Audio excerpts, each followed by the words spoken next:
നിങ്ങൾ എന്തേ കാണിച്ചേ? ചൂടാവാതടാ, നമ്മളൊക്കെ ഒരു യൂണിയൻ അല്ലേ? അവന്റെ ഒരു യൂണിയൻ. എന്താടാ? ഇവരെന്നെ കൊണ്ട് തിളച്ച വെള്ളം കുടിപ്പിച്ചു. ഞാൻ പെടലിക്ക് കുത്തിപ്പിടിച്ച് കുടിപ്പിച്ചൊന്നുമല്ലല്ലോ, നീ തനിയെ കുടിച്ചതല്ലേ? ഇവളെ അതും ചെയ്യും, അതിന്റെ അപ്പുറവും ചെയ്യൂടാ. പോട്ടയുടെ മോനെ, നീ അതങ്ങ് ക്ഷമിച്ചോളാ. ഇവനെന്നെ യൂണിയനിൽ ചേരാൻ ക്ഷണിച്ചിരിക്ക. ഇവനൊന്നും ഒരു കാലത്ത് നന്നാവില്ല. എന്താടാ? ഇവരെനിക്കിപ്പോ ആവശ്യത്തിലേറെ ഫുഡ് തന്നു. അപ്പൊ ഞാൻ കരുതി ഇവർക്ക് എന്നോട് സ്നേഹമായിരിക്കുന്നു. അതുകൊണ്ട് എന്റെ അമ്മയുടെ കൂടെ കൂടിക്കൊള്ളാൻ ഞാൻ പറഞ്ഞു. അതുകൊണ്ടാ അവരെനിക്കിട്ട് ഈ പണി തന്നത്. അല്ലെങ്കിലേ ഇവളെയൊന്നും ഞാൻ എന്റെ കൂടെ ചേർക്കില്ല. അമ്മേ, ഞാൻ മടുത്തമ്മേ.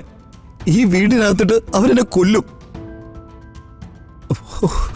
അതിനു മുമ്പ് അമ്മയ്ക്ക് എനിക്ക് വേണ്ടി എന്തെങ്കിലും ചെയ്യാൻ പറ്റുമോ? നീ ഒരല്പം കൂടി വെയിറ്റ് ചെയ്യ്. നിന്റെ തലവര മാറാനേ ഇനി അധിക കാലമൊന്നുമില്ല.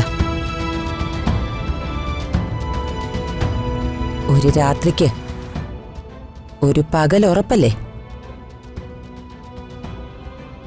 നിനക്കിപ്പോ വെളുപ്പാങ്കാലാ.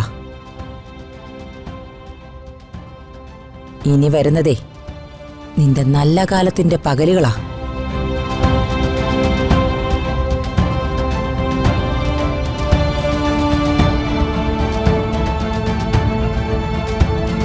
അത് ശരി, ഡിവോഴ്സ് വരെ എത്തി കാര്യങ്ങള്. നീ ഇതെങ്ങനെ അറിഞ്ഞ? രാധമ്മ പറഞ്ഞു. രാധമ്മയോട് ആ രുക്മിണി നേരിട്ട് പറഞ്ഞതാ. അവൻ അത്രയ്ക്കായല്ലേ? അവിടെ വരെ കൊണ്ടുചെന്ന് എത്തിച്ചല്ലോ രുക്മിണി. ഇതങ്ങനെ വിട്ടാ പറ്റില്ല. രാജു, എടുത്തു ചാടിയുള്ള നടപടിയൊന്നും അല്ല ഇതിന് വേണ്ടത്. അല്ലെങ്കിലും യാതൊരു എത്തിക്സും ഇല്ലാത്ത ഒരുത്തനാ ഈ ഹരീഷ്. അമ്മയുടെ വാക്ക് കേൾക്കുന്നത് മാത്രമാ ഹരീഷിന്റെ കുഴപ്പം. എല്ലാവർക്കും അമ്മമാരില്ലേ? അമ്മ പറയുന്നത് കേട്ട് ആരെങ്കിലും ഒരു കാരണവുമില്ലാതെ സ്വന്തം ഭാര്യ ഉപേക്ഷിക്കോ? ഭാര്യയും അമ്മയും തമ്മിലെ പരമാവധി പൊരുത്തപ്പെടുത്താനല്ലേ നോക്കൂ. പക്ഷേ ഇവനെ നട്ടലില്ല. ഇവൻ ആ രുക്മിണി പറയുന്നിടത്തുനിന്ന് ഒരടി മുന്നോട്ട് വയ്ക്കില്ല. രാജു, അങ്ങനെയുള്ളവരുടെ മാരേജ് ലൈഫാണ് ഇതുപോലെ ഫെയിലായി പോകുന്നത്.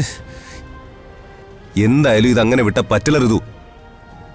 ഒരു പെണ്ണിനെ കല്യാണം കഴിപ്പിച്ചു കൊടുത്തിട്ട് അവളുടെ ജീവിതം വെച്ച് കളിക്കുന്ന ഈ അമ്മയും മകനെയും കോടതി കയറ്റണം. മനസ്സിലായില്ല. കോടതി കയറ്റണോന്ന്. അവൻ അവളെ വേണ്ടെങ്കിൽ അവൾക്കും അവനെ വേണ്ട. ഡിവോഴ്സ് എങ്കിൽ ഡിവോഴ്സ്, അത്ര തന്നെ. യോജിക്കാത്ത ബന്ധങ്ങള് എന്തിനു മുന്നോട്ട് കൊണ്ടുപോകണം? ശ്രീക്കേ, ഇതിലും ഒന്നാം തരം ചെക്കനെ കിട്ടും.